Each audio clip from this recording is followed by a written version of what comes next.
it's a great honor for all of us to welcome the Minister of Energy of the Kingdom of Jordan, Mr. Ibrahim Saif, for the keynote address. Thank you so much.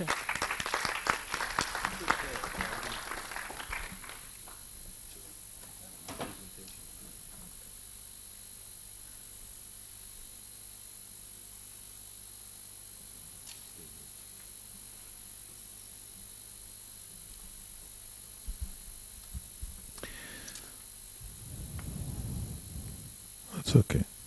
Thank you very much. Let me begin by thanking the organizer of this event, Professor Fabio Emanuel. I very much enjoyed the presentation or the lecture that you've presented, and in linking issues related to the energy, but also to the development and human development in particular. I think this is very much needed, and this is where we need to focus our efforts. I also would like to thank the Ministry of Foreign Affairs for also giving us the opportunity to present here, visit this fantastic city, and have this opportunity to present something about my country, Jordan, but also maybe about the MENA region in general. And I want to emphasize that I want maybe to apologize for some of the academics that my presentation is not going to be as structured as yours, simply because I will try to talk a little bit about Jordan. Something about, actually I was intrigued by some of the issues presented by the EU or by yourselves, and I wanted to reflect something on the MENA region, and that's the Middle East and North Africa, and maybe also to present something on the humanitarian side that is related to the refugees. But I thought that I'll give you this quick round, since you have been working in other areas, in other countries, maybe to reflect on the experience of the Middle East region, which unfortunately is somehow blessed by the huge energy. But I'll present some examples where the abundance of energy doesn't mean accessibility and doesn't mean good services or good utilization to the people, which basically these points were presented in the three presentations that we had. Jordan is a country that is basically importing most of its energy. Actually, 97% of our energy consumption is imported. Although we are actually located geographically, and if I have the map, between the richest countries in the world when it comes to the energy available, basically the oil. We're bordering Saudis, we're bordering Iraqis, and both of these countries are rich. Even Syria, which is now going through these difficulties, used to be self-sufficient in terms of the energy. And now there is this gas discoveries on the eastern side of the Mediterranean. Again, Jordan has nothing to do with that, except being located geographically there. And for many, the idea was that since you have that desert, you must have something else. But unfortunately, not. But now this is where the transformation is happening in Jordan. It's actually, just before going into that, about 20% of our GDP. That's equivalent to almost 7 billion annually Jordan imports in terms of its energy needs from outside. And 20% really is quite high. If you compare it to Italy, which is not producing energy maybe, or other countries, still it's quite high. Why it is so? It is so high because of this energy intensity also in Jordan, which is the amount of units you use to produce 1 unit of GDP is also high. And in the recent history of Jordan and its proximity to the Gulf countries, we started to behave as an oil-producing country because of that proximity. So you won't find as many Fiat as you see in the streets of Milan or Rome actually. It's big cars. You won't find also small houses, you will find big houses. You won't find solar PVs everywhere, you will find some people using electricity.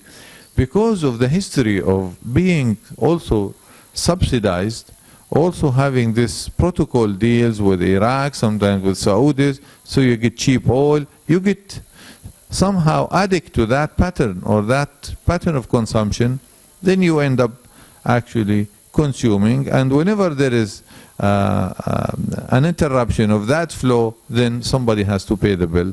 And now actually we're, for example, one of the main challenges that we're encountering in Jordan is how to reform subsidies to energy, which is causing a huge losses to the budget, and it has a severe social impact and consequences in Jordan. So this is where, if you really want to link energy to development, to the middle class, to this is where we're actually, it's like living that exercise in Jordan, trying to come out from this, I would say, distorted consumption pattern, a lot of distortion in the pricing system, high degree of inefficiency in terms of energy consumption, and etc. Now, aware of this, over the past 3 years or so, let me just, before getting into what we've done also, I want to emphasize also Jordan has been historically a country that receives refugees. Since the occupation of Palestine, people migrated to Jordan in millions, actually half of the population almost now, although they became Jordanian or Palestinian origin, but actually it's since 48, 67, and onwards, the modern history, actually the latest of which is the Syrian, which I will touch on towards the end of my intervention, but that's where also Jordan has been also receiving a huge number of refugees.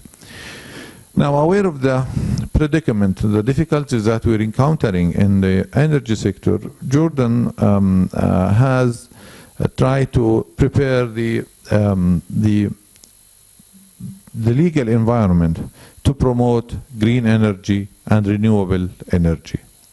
3 years back from now, Jordan actually has very little contributions in terms of energy or the green energy, that is wind and solar. Though Jordan is blessed with a country that can produce actually, especially from solar, 360, almost 300 days out of this year. We have a long summer, and there are some areas where technically it has been proven to be very efficient.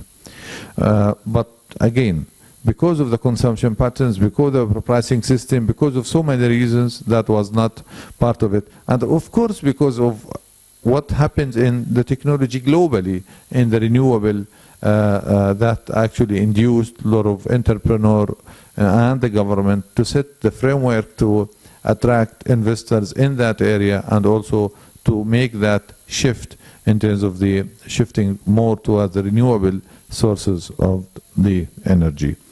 And now it's a country that produces, and it's basically small if you compare it to other, about 4,000 megawatt annually.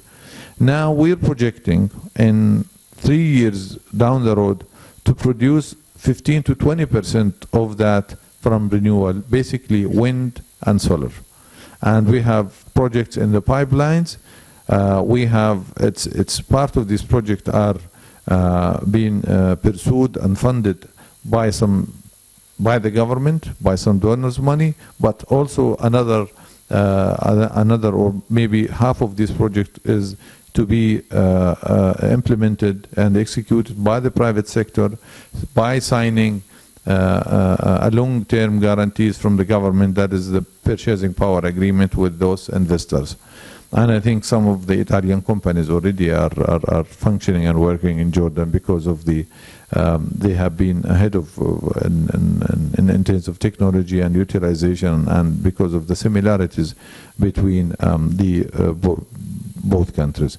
So that's an area where now we're seeing a lot of investment, a lot of attention, and we're quite actually, I would say, as a government, we're quite proud that we've managed to have that framework, and now I expect Jordan in 5 years to be one of the leading countries in the MENA region leading this technology. Even now there is a technology that has been developed inward, domestically. They are producing these tools, and they have some good partnership with international companies in that regard. So if we manage to make that shift happen, and it is happening as a matter of fact, so Jordan will be less reliant on, it will become more actually independent and less reliant on importing fuels and less heavy fuels, and you can also think about the environmental impact that would come with this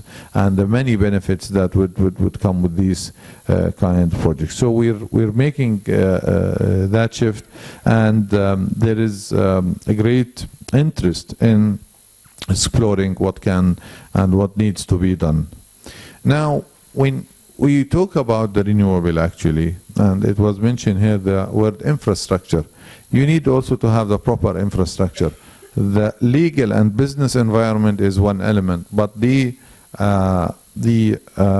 also infrastructure level is as important, because you cannot continue producing from renewable if, for example, you do not have the adequate capacity in the grid system, which we just discovered that we cannot continue absorbing what we are producing without enhancing the grid capacity, which is an area where we're moving, and where hopefully before the end of this year we will be expanding the grid capacity so we can absorb this renewable.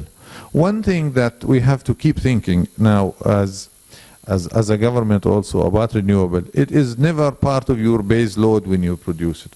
And that actually adds some, so the balance between renewable and conventional power generation is very important as far as the budget, as far as the fiscal implication and the financial implications on governments is concerned, because then you will end up paying all these capacities, and where to strike the balance. For example, a country like Germany, the cost of producing energy in Germany has increased with the increase of renewable. So that balance must be actually struck carefully.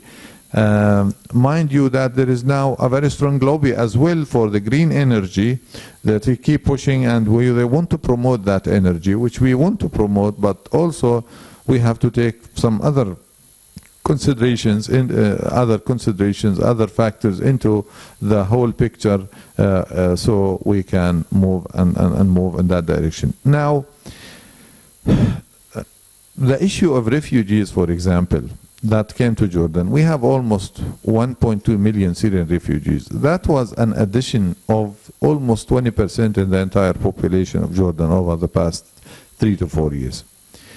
Jordan is a country that is well covered by the electricity and access to safe water and access to electricity. More than 95% is covered actually. And those who are not covered, they're not covered not because of capacity, because of some irregularities regarding their houses actually. Sort of they're building their houses in the wrong places, or on government-owned houses, land, or something like that, where we cannot connect them to the services. Now, the refugees that come to Jordan actually would enjoy this access to water and electricity. Indeed, we are now in the largest refugees camp in Jordan installing a renewable project to generate their own electricity. And now there is also some international organizations that deal that works on the waste and waste management, so they can produce even the biofuel. And as far as the water is concerned, actually, there was some real support. They installed the infrastructure. Now, even in the presentation, this sort of temporary settlements issue that comes when we deal with the Syrian refugees. Shall we install permanent infrastructure for the refugees, or shall we just continue providing temporary arrangement for people that we know that are going to stay for some time. It's not in the foreseeable future. It seems there is a protracted crisis in Syria. It's not going to go away in 1 or 2 or 3 years. Probably the best expert would say it is going to take 5 years, 5 even to 10 years. And even in the refugees literature, normally it tells us that 50% of the refugees normally, not necessarily they would go back. And that actually even the University of Oxford Refugee Center has been sort of examining this globally and coming with this, simply because there's not much to go back to, or then they establish themselves in the recipient countries. Either they're linking to the labor market or they're sort of somehow integrated, so they don't go back. Now, what to do with this arrangement as far as access to water, energy, labor market, etc.? Normally you begin by hosting, then by providing these services, and then you would be asked to integrate those refugees into your society or economy, etc. And that is politically is an extremely difficult issue, especially in a country like Jordan, when youth unemployment is well over 20%, when there is also some existing challenges before the refugees that comes with that. So this is where, again, another difficult challenge to be, or another really delicate issue and a balance that needs to be introduced, created, so we can at least not necessarily having that negative implications and connotation. As you can imagine, Jordan and maybe Italy or other countries, it's easy to actually blame the foreigners, so to speak, the refugees, for the kind of probably structural challenges that your economy or your country is facing. So in order to separate these two issues, I think it's important. What I want to draw the attention to, more importantly actually, is actually the refugees inside Syria. That actually, the refugees that have no access to water, nor electricity or anything, the number of displaced in Syria, it's I think about 10 million. Compared to few millions around Syria. Actually, you're talking about 1 million in Jordan, equivalent number in Lebanon, and the rest spread all over. But the highest number actually of displaced are inside Syria, and these are the ones that actually do not have any access to the basic utilities or services actually, except in the area that is still controlled by the regime. But we know a huge number that actually have no access. And I think it's, to tell you the truth, I would say it's much more important to think about solutions regarding those displaced inside Syria, because those who are in Jordan, for example, or in Lebanon, and I lived in both countries, actually they enjoyed what the normal citizens are enjoying in terms of the basic services, in terms of the basic access to utilities. You cannot, when you pump water or grid or generate electricity, you really do not distinguish who is the end consumers. You try to provide these services because at the end of the day, it's our duty as a country, as a government, is to protect and provide as much as we can for those refugees. Because again, you want to protect, you want to educate, and you want those people that you're sort of hosting, you don't want them to be casualties at the end of this cycle of 10 years, not going to schools, not having access to good food, and suffering from nutrition. So, in Jordan, the United Nations and other agencies have conducted some surveys regarding the services that we're providing for the refugees, including the UNHCR, and the outcome was that they're not suffering from malnutrition by any mean. They have access to food, they have access to these things. And Syrians are entrepreneurs known in the MENA region, in the Middle East, as a good entrepreneur. They know how to actually, now you see the sweet shops, the Syrian sweet shops actually all over the capital or elsewhere. Mostly those are living inside the refugees actually. It's the minimum.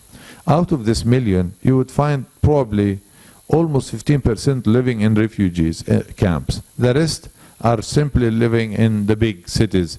It's either the capital of Amman or the other big city in the north or in the south. So they're sort of mingling and having informal access to the labor market, which we know as a government, but we're not there to sort of set some barriers or prevent that from happening, because we know formally it's very difficult to give them that, because that would be an invitation for others to come.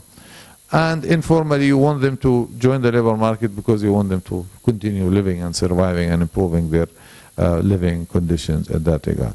Now, last thing I want to say is that there are countries like Jordan that are adopting a strategy to enhance and promote the renewable and increase the dependency and improve efficiency. And now we've even created a fund actually to enhance and that is partly funded by the EU actually, to enhance, it's called REEF, Jordan Renewable and Energy Efficiency Fund, which is basically, the idea is how to target the poor communities, in particular the small consumers, and as in the presentation it said, people should feel the benefit of what you're doing when you talk about energy, and that is exactly what we're trying to do, going into small cooperation societies and trying to, through them, have access to households where we can reduce their energy bill and where we can let them have access to some renewable sources. We're providing some almost tax-free interest, zero interest revolving fund for those who are willing to benefit from this. And there is actually a good demand, and we're organizing this, having access to the local communities. Last thing I want to say, we're cooperating actually at the regional level with some other countries in terms of electricity. Jordan now, for example, is providing parts of Egypt with electricity.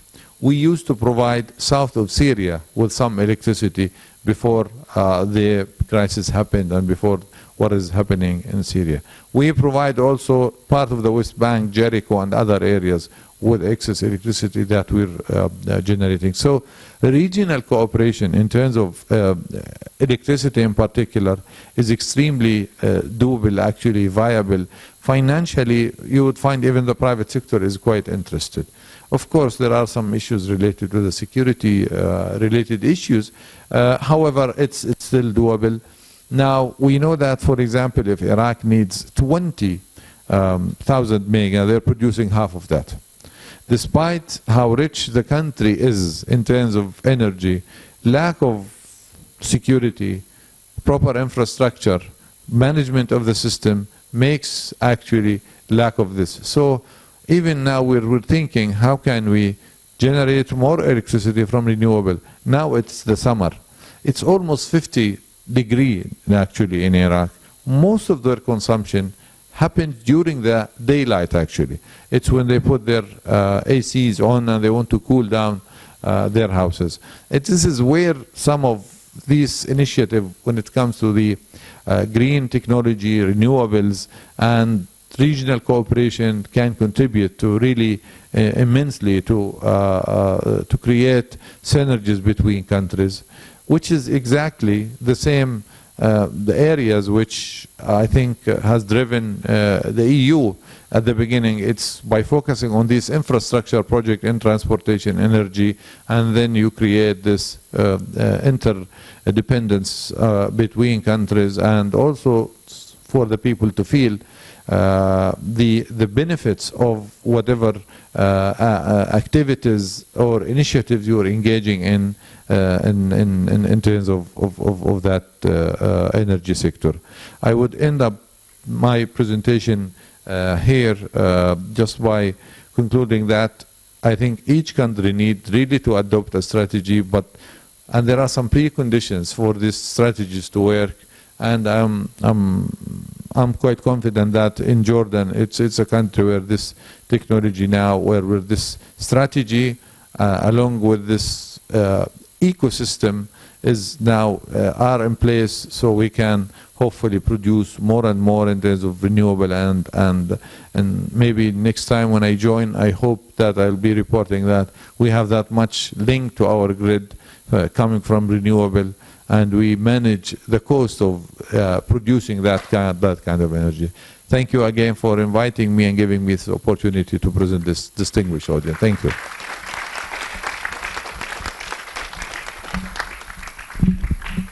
So, okay, thank you very much, Mr. Saif, for your precious and interesting intervention.